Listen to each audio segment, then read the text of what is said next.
When people go missing, it can often seem sudden and out of the blue. But oftentimes, an abuser has been working on separating that person from their family, friends, and even career. Today we are going to take a look at the missing persons case of Amy Sher Desmond. Amy was slowly removed from her family by her abuser and was left with no one but him and her son. Amy Sher met Robert Desmond at the Leahy Hospital in Burlington, Massachusetts. Amy worked in the financial department and Robert was a temp employee. Amy was already married to a man named Paul, but she left her husband shortly after meeting Robert. Amy's personality began to change after dating Robert. She began to speak less with her family, and Robert also harassed Amy's family. He often would leave offensive remarks about their Jewish faith on their answering machine. When Amy and Robert were married, she was already completely cut off from her family, and none of them were invited to her wedding. Shortly after they were married, Amy began to struggle at work from injuries she sustained at home. She often was bruised in several parts of her body, and her arms and legs would be swollen. At one point, co-workers began to ask Amy if she was okay at home because she arrived at work in a leg brace and she was attempting to support herself on children's crutches. She claimed that she was kicked off of a horse and that's how she was hurt, but the co-workers that she worked with that were close with her did not believe this and believed that Robert was abusing Amy. By this point, Amy's mother's Marjorie had already filed a restraining order against Robert, so any support Amy received was only from her co-workers as she was not allowed to see her family. Amy's co-workers would often offer her money as well as a place to stay to get away from her abuser, but she never took them up on any of their offers. On October 14th, 2002, Amy was having her lunch break in a park nearby her job, and she was approached by a private investigator that her family hired. He gave her notes that her mother had written to her, as well as photographs of her family. The private investigator told Amy that he could help her get away from her abusive husband so she would be safe. Amy was visibly upset and left him and asked him to leave her alone. The private investigator told Amy that she could walk away from her abusive husband and that he would help her. Amy was flustered and walked away from this investigator and asked him to leave her alone, and from this point, he never saw Amy again. When Amy returned back to work, her co-workers and boss saw that she was visibly shaken and very upset, so she asked if she could leave work for the day, and this is the last time anyone ever saw Amy in person.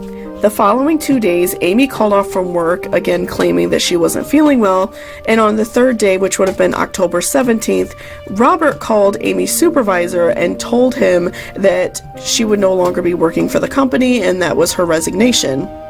Her boss asked for a resignation later as he felt that it was suspicious and he was not fully feeling comfortable with her husband resigning for her.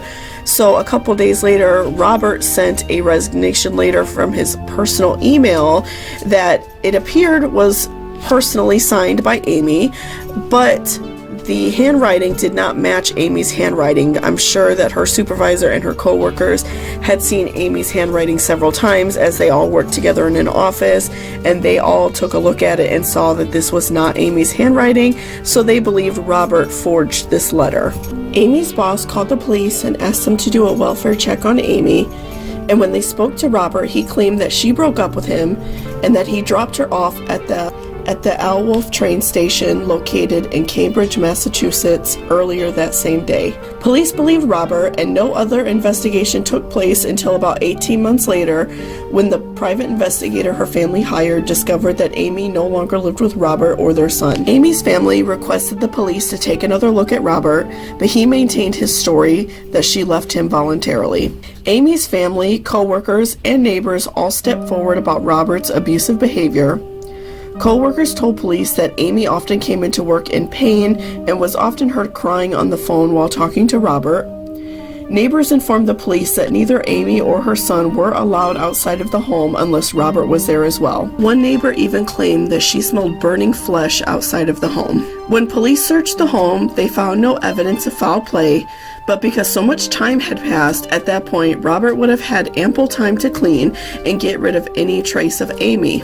Robert still maintains his story today that Amy left her home and does not consider her a missing person. Although I would say a large portion of her family stories, her co-worker stories, and just what we know about the case does point that Robert may have potentially done something to Amy, of course, allegedly, but it does seem as if that is potentially what happened. Amy Sher has disappeared off the face of the earth. She has never renewed her driver's license or cashed her last paychecks. There has never even been one report of a sighting, even after the family placed billboards throughout the town, hoping to keep interest in the case. In 2007, Amy's mother Marjorie won the right to visit Amy's son Michael, which was a huge win for the family because they were not even aware of Michael's existence until they hired the private investigator. However, after the court case, Robert moved with Michael to California, so Michael was never able to actually visit with his grandparents before they passed away. Cases of domestic abuse can feel too overwhelming for many of us to listen to, because many of us have someone like Amy in our lives. Many of these cases can be avoided, and it is important to notice red flags of abuse early on in relationships before it is too late. Amy's family believed that she saw no way out of the relationship, and that is exactly what Robert wanted. He wanted Amy to feel as if she could not leave, so he abused her for over 10 years. If anyone has any information about Amy, please call the number on the screen or in the description box of this video. So that's about it for today, guys. If you have any other cases you would like me to cover, please leave it in the comments down below. I'm always interested in seeing what cases you all would like me to talk about. And otherwise, don't forget to subscribe and hit the like button if you found this video helpful. And I hope you have a great day and stay safe out there. Bye-bye.